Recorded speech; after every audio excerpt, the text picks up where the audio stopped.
Greetings, humans. It is I, Tony B. Once again, I realize it's been a while since my last video. For those of you that keep up, which I don't have very many people who do, but sorry for the long wait. I actually posted a video the day before this one regarding the same thing. I just decided to redo it. It wasn't very good. I didn't hit all the points I wanted to hit. So I'm trying to make these a little more professional in terms of the points I make and what I say and all of that. So, with that being said, let's hop right into it. So this is going to be a book review over Ready Player One, and it is written by Ernest Cline, and it was actually published a few years ago. For those that don't know, I published in 2011, and I just got done reading it. I say I just got done reading it. It's been about 3 weeks now, I think, or maybe just 2 or 3 weeks. So I just haven't had time to do a video. And so this book, like I said, Ernest Cline, 2011. It's 374 pages, and I kind of timed this just about right, I guess. If you don't know, if you haven't seen it, they released the teaser trailer for the movie of it at Comic-Con. At the end of July, and I was still in the middle of the book at that point, which I didn't know. I knew they were making a movie, and I knew Steven Spielberg was involved.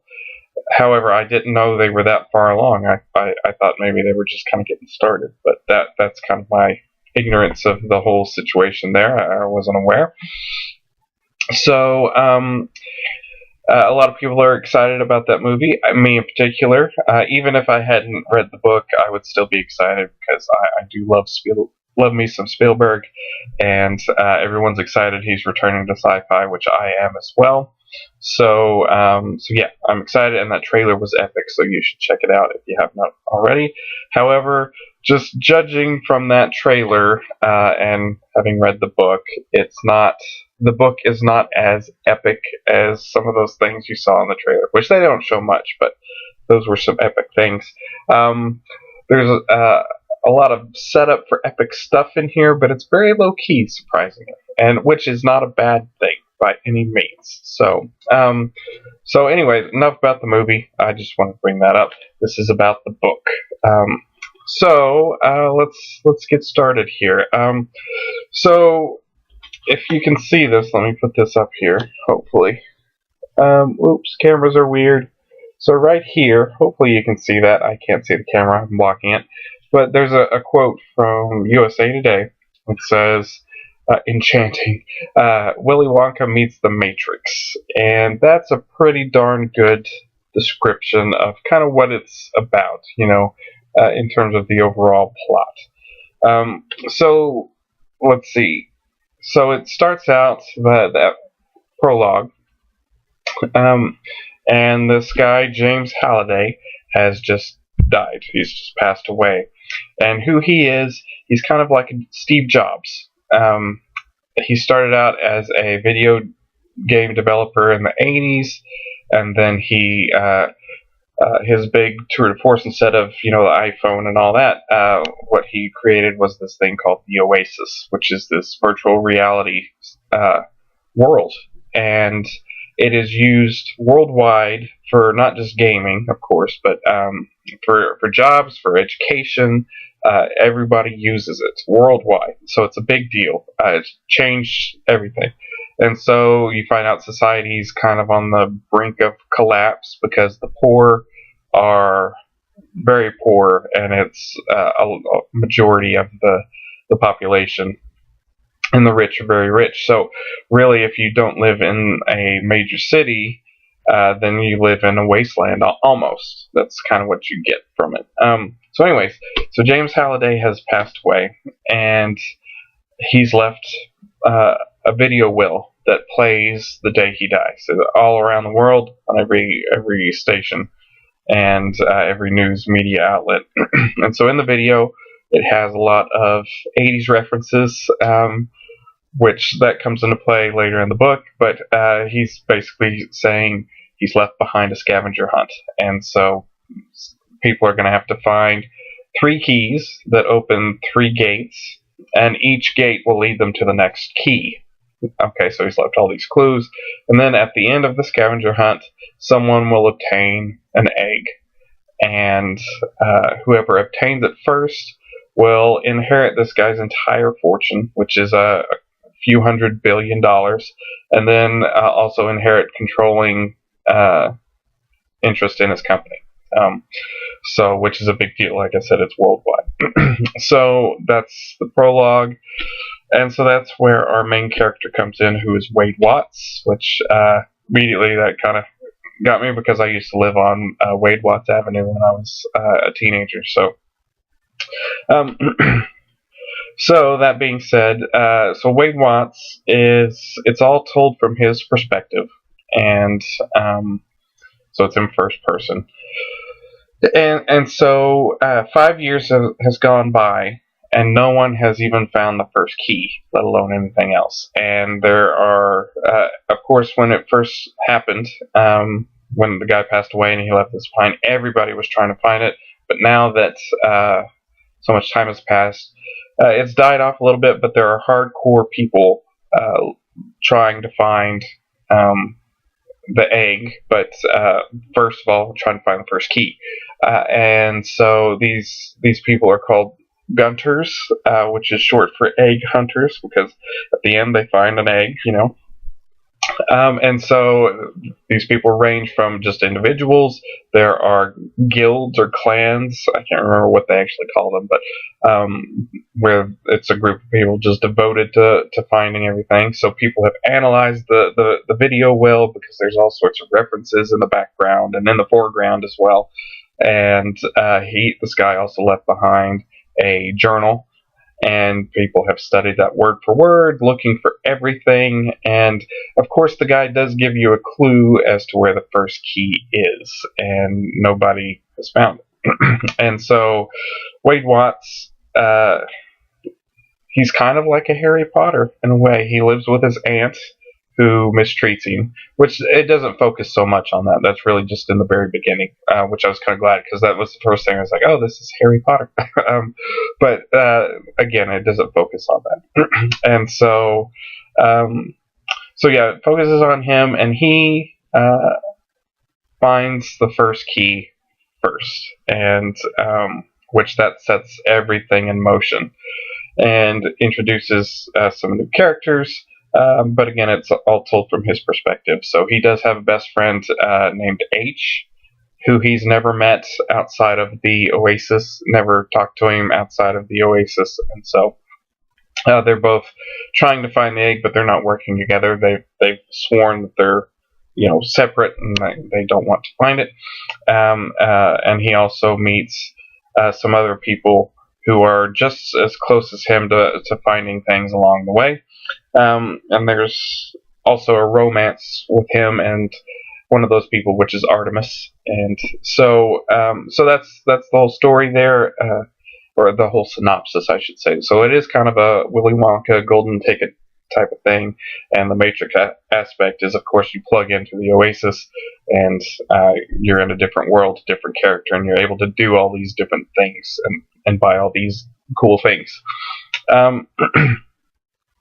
So there's a lot of 80s references in this, because the guy, that James Halliday, he grew up in the 80s, and that was his favorite thing. So there's a lot of 80s references, which I grew up in the 80s, so I really enjoyed that. But there was a lot of obscure references I didn't know, and some references I did know, but that wasn't my thing, so it wasn't a big deal. And then there were some things I was like, yes, that's in there, and so yeah, I really enjoyed that.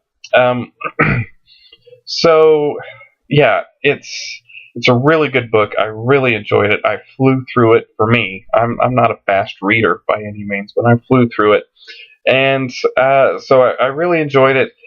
But I want to talk about the pros and the cons here. So first, the pros. Let's list those. So the 80s, of course, like I said, I really enjoyed that.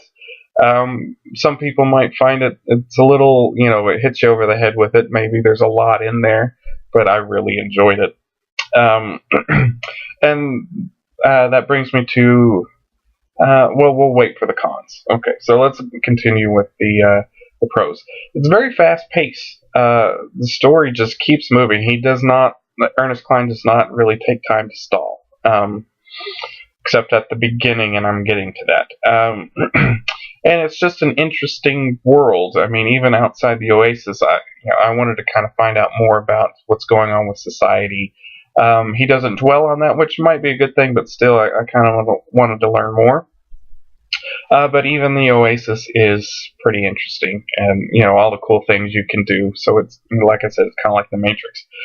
And there is that romance between Wade and Artemis, and that's done very well. I thought very moody teenagery, which is the point because Wade Watts, I forgot to mention, he's a teenager, senior in high school when you first meet him. So, so that was done very well.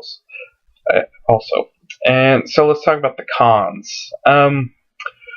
Let's talk about action. So Ernest Cline, this was his first novel, and I don't know if really this was his intention or just his lack of skill as a writer. I don't know, even though everything else is great. But action, there's just not much action. You would think that it would be, judging from that trailer that you might have seen and just kind of the setup of it. But there's really not a lot of action. It's very low-key. Sometimes that's good, but sometimes it's like, yeah, I want a big epic action sequence if I'm in this big computer world, and so you don't get that. So there is a little bit of action towards the end. This kind of battle, but it's quick. It's so quick. So I don't know if he's just not good at it or he thinks he's not good at it. But yeah, I could have done with a little more, I think. And emotion. He's not very good with emotion. I said that romance was done very well, and it was.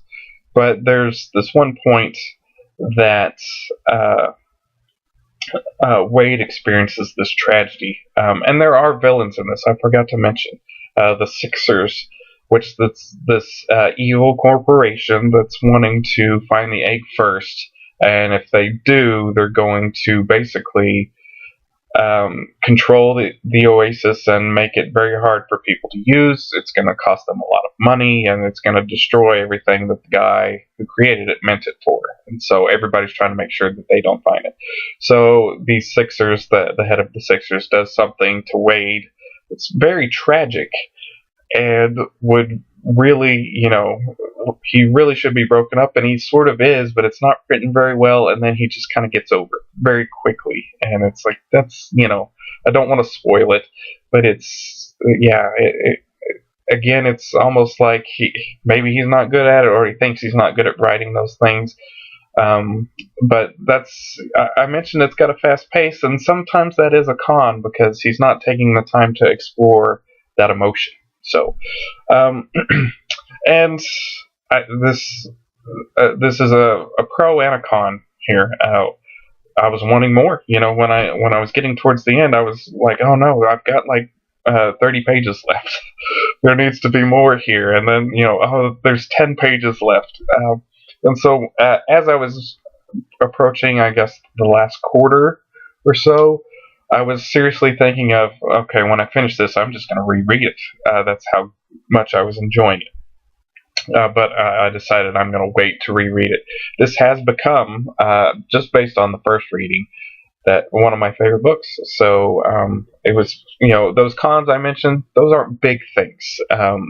It may seem like it, but no, I really enjoyed it, and the good obviously outweighed the bad. So I would recommend it. Another con, I don't have it on my list. I have notes over here. That's why I keep looking over here.